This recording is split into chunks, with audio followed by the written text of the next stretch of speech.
Эфир нашего телеканала продолжит программа «Актуальное интервью». В студии Иван Лазаренко. Здравствуйте. В России появился новый праздник. 17 октября 2021 года в стране впервые официально отметят День Отца. Ну а в Якутии в третье воскресенье октября отмечается День матери Якутии, также 17 октября.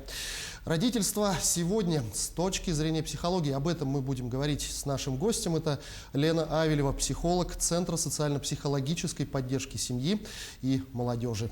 Лена Владимировна, здравствуйте, приветствую в нашей студии. Ну и давайте начнем с такого вопроса. Это образ родителей в современном обществе. Обычно это идеальная какая-то фигура, которая все знает, все умеет и является примером для своих детей. Почему так распространен и есть ли какое-то влияние социальных сетей, в частности, популярного Инстаграма?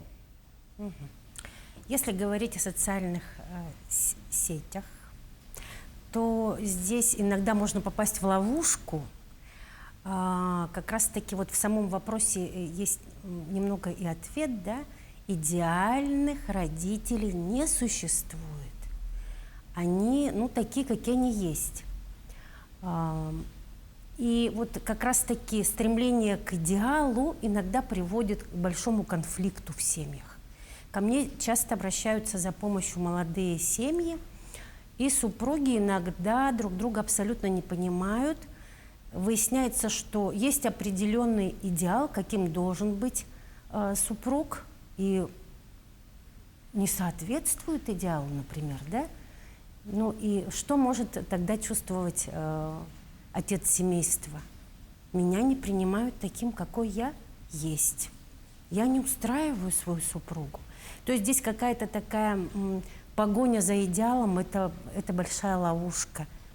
И здесь надо просто работать, приходить к нам на консультации, разбираться, в чем же, откуда вот есть такое стремление именно к тому, что, к представляемому чему-то, да? Вот. Как правило, это всегда история, связанная с собственным детством. Собственным детством.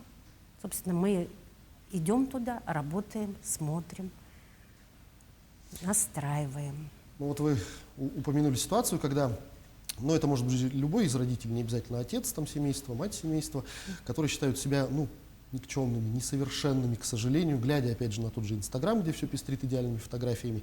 Но только ли родители попадают в такую ловушку, или дети тоже иногда смотрят на своих родителей и понимают, что, далеки они от идеала?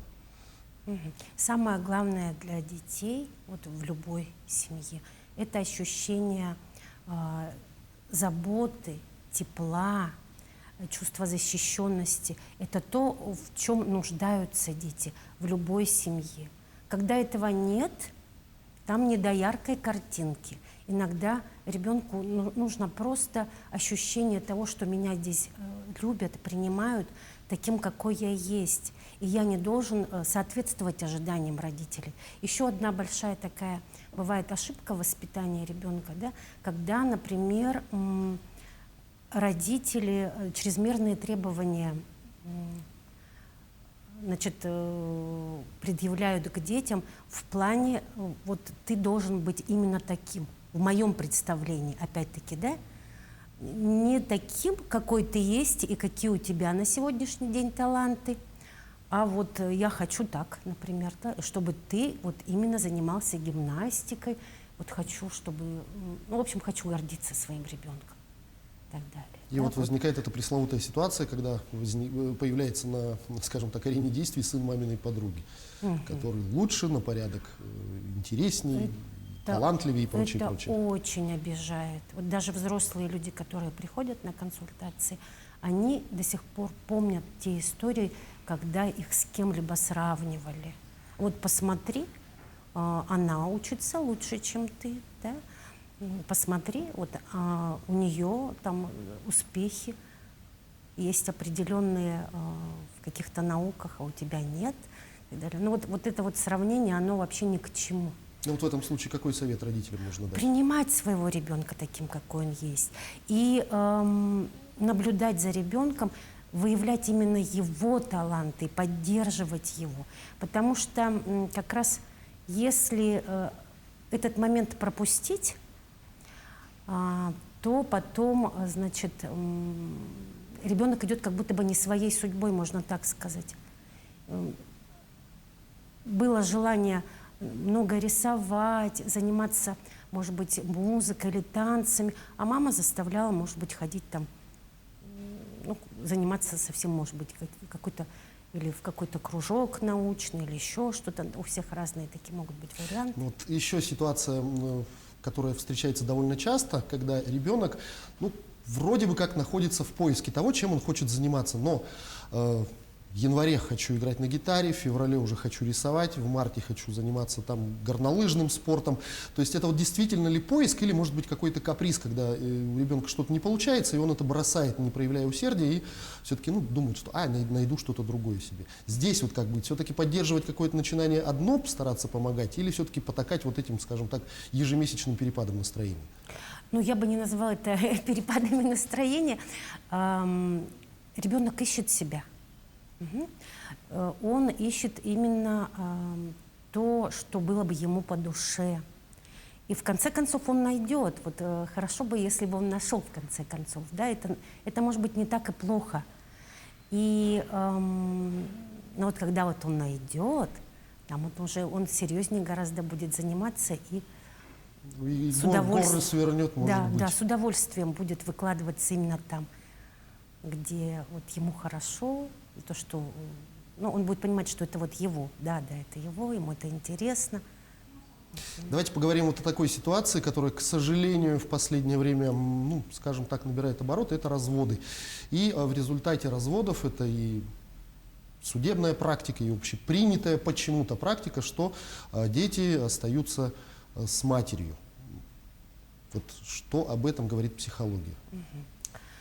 Здесь, значит, самая важная такая задача все-таки, да, родителям найти какой-то консенсус, понимание друг с другом, потому что ведь развод произошел по причине именно, как сказать, ну, непонимания, именно супружеские отношения здесь задействованы, а страдает ребенок. Это уже совсем другая сфера, это родительская сфера. Вместе родители или порознь, они все равно остаются для ребенка родителями. И они оба ценны, важны ребенку. Ребенок не может разделять. И очень важный такой момент, надо найти в себе все-таки, отставить разные обиды, манипуляции какие-то. Особенно нельзя, значит, детей использовать в качестве объекта мести, там не будешь видеть ребенка и так далее. Да? Вот категорически нельзя таких вещей делать, потому что на самом-то деле это их отношения, взаимоотношения. А ребенку важно, чтобы он имел возможность и с тем, и с другим общаться, прийти к какому-то такому диалогу двух взрослых людей, я бы так сказала. Потому что, когда люди разводятся, там всегда какая-то одна из сторон есть кто-то хороший, кто-то плохой, да, это в любом случае. Да, уходит в обиду, да, но мы знаем, что обида — это чисто такое вот детское чувство, и оно не помогает решить ситуацию. Значит, надо как-то подойти совсем по-другому. Все-таки договориться, научиться договариваться друг с другом, слышать друг друга, да, во имя, значит, лучшего для своих детей. Психологического здоровья да, в этом, да, это очень важно. Непростой ситуации в такой. Иногда люди как-то умеют друг с другом договориться, и тогда ребенок не так сильно страдает. К сожалению, иногда бывают такие ситуации, когда, значит, полное, тотальное такое непринятие и запрет на общение. Ну, еще вот, чего нельзя делать, так это нельзя плохо говорить ребенку о родителе, о маме или о папе, да? Разные бывают ситуации в жизни, но никогда не критиковать, не очернять, потому что для ребенка это, безусловно, травма. Ну и нередки в ситуации с разводами такие моменты, когда кто-то из родителей, ну чаще это отцы, действительно бывают плохими. Пьют, бьют, не платят алименты, исчезают из жизни ребенка на долгое время, но потом, когда ребенок повзрослеет, находят в себе, может быть, силы, какое-то осознание и хотят восстановить отношения со своим ребенком, с которым, может быть, не общались уже несколько лет. Есть ли какая-то социально-психологическая реабилитация таких родителей? И вообще, нужно ли в такой ситуации родителю настаивать на общении с ребенком, который, может быть, его даже знать уже не хочет? Я здесь бы с самого начала бы сделала небольшую такую поправку, да, неплохие родители, а плохие поступки. Да, вот если мы научимся отделять фигуру родителя от его поступка, да, например, да, это мой папа, и у моего папы зависимость, тогда гораздо легче воспринимается ребенком, и он может принять своего родителя. Да? Но иногда бывает так, что алкоголизм, например, отца, он как бы фигура сливается, да, алкоголик, все. Я не могу принять такого родителя. То есть личность пропадает, остается да. вот такая оболочка, да? Очень важным является именно вот отделить фигуру отца от его, например, зависимости, или, может быть, какое-то заболевание, или, может быть, человек попал в тюрьму, или разные ситуации бывают в семьях. Вот. И, конечно, вот если не принимать, отрицать вообще, не смотреть в сторону родителя, то трудно человеку, взрослеющему человеку, как-то самоидентифицировать себя. И мы, например, ведь понимаем, что семью создают взрослые люди, которые как-то, значит, могут взять ответственность на себя, и, соответственно, и за себя ответственность, и ответственность за того человека, кто рядом, затем и за ребенка. Но иногда бывает, семьи создаются людьми незрелыми, то есть такая какая-то инфантильная позиция может быть. То есть вот можно сказать, что в настоящее время институт семьи, скажем, не такой, как он был, ну, например, в советское время, когда действительно семья — это была ячейка общества, разводов практически не было, только по очень каким-то веским причинам. А сейчас, вот вы говорите, что семьи становятся более инфантильными. Поженились, что-то не понравилось, сразу разбежались. Можно ли говорить, что устарел тогда институт семьи, или он просто преобразился, стал другим? В разные времена вообще поведение взрослых людей в семье, оно разное, так скажем. Я не скажу, что раньше это было по-другому, а сейчас это так. Может быть, здесь речь идет о том, что иногда в семье кто-то бывает недостаточно зрелым именно в части взрослой позиции. Обычно это бывают те люди, которые в детском возрасте прошли через какую-то травму развития в данном случае, да, где, например, в семье не было возможности полноценно ощутить на себе роль ребенка. Ребенку пришлось очень рано повзрослеть.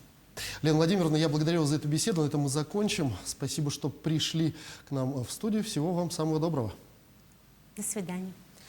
Это была программа «Актуальное интервью». О родительстве сегодня с точки зрения психологии мы говорили с нашим гостем. Это Лена Авелева, психолог Центра социально-психологической поддержки семьи и молодежи. На этом я с вами прощаюсь. Берегите себя и не забывайте носить маски в общественных местах.